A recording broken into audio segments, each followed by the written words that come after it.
BJP RSS వాళ్ళంట ఇక డర్పుకు అసలు భయపడేటోళ్ళు, అలాగే జిగర్ల దమ్ము లేదు, ఎక్సెట్రా మాట్లాడుతుంది. ఆర్ఎస్ఎస్ తాకిడి తట్టుకోకనే ఆర్ఎస్ఎస్ని బ్యాన్ చేసిండు మీ ముత్తాత. ఫస్ట్ అది తెలుసుకో. ఇవాళ బీజేపీ వచ్చినా కానీ కాంగ్రెస్ని బ్యాన్ చేయలే, కాంగ్రెస్ ఎన్నుపూసని బ్యాన్ చేయలే. ఇది ఫస్ట్ తెలుసుకో రాహుల్ గాంధీ. రేవంత్ అన్న గురించి నెగటివ్ మాట్లాడినంత మాత్రాన బీజేపీకి మాట్లాడము అనేది ఏం కాదు. మీరు కమెంట్ పెట్టే రూపంలోనే నేనే చెప్తున్నా, అన్బయాస్డ్ ఉండాలి. నా దృష్టిలో దేశంలో ఏకైక రిజర్వేషన్ ఏదన్నా చాలా స్పష్టమైన రిజర్వేషన్ ఏంది అని అంటే economic reservation, economic weaker section reservation, అది 10%.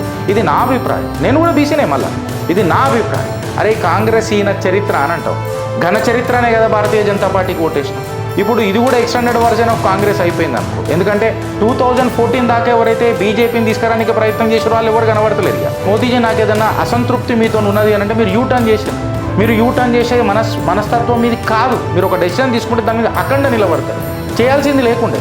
ఇప్పుడు సంబల్లో కూడా నేను మన యోగి ఆదిత్యనాథ్ గారిని శ్రేష్ఠ కాదు సర్వశ్రేష్ఠ అని చెప్తా. ఎందుకు అని అంటే లా అండ్ ఆర్డర్ పరిచయం చేయించిండు ముస్లింలకు. ఏం ప్రతిసారి కూరగాయల మజాక్ కాదు, మనందరికీ చెప్పారు కదా, వీళ్ళని ఏమనొద్దు, వీళ్ళ మీద కేసులు బుక్ చేయొద్దు. ఎందుకంటే ఓడో పీకుడు గాడు ఫోన్ చేస్తాడు ఒక దగ్గరికి, మైనారిటీ ఓట్ల కోసమే కదా, వీళ్ళది గంప గుత్త పడుతుంది, మనది పడదు కదా. ఇక్కడికేనే మొదలవుతుంది ఈ నరేటివ్ రిహాటరీకు, ఈ అరిగిపోయిన టేప్ రికార్డులకి. ఇదంతా ఎవరు మొదలు పెట్టింది? కాంగ్రెస్ వాళ్ళే కదా.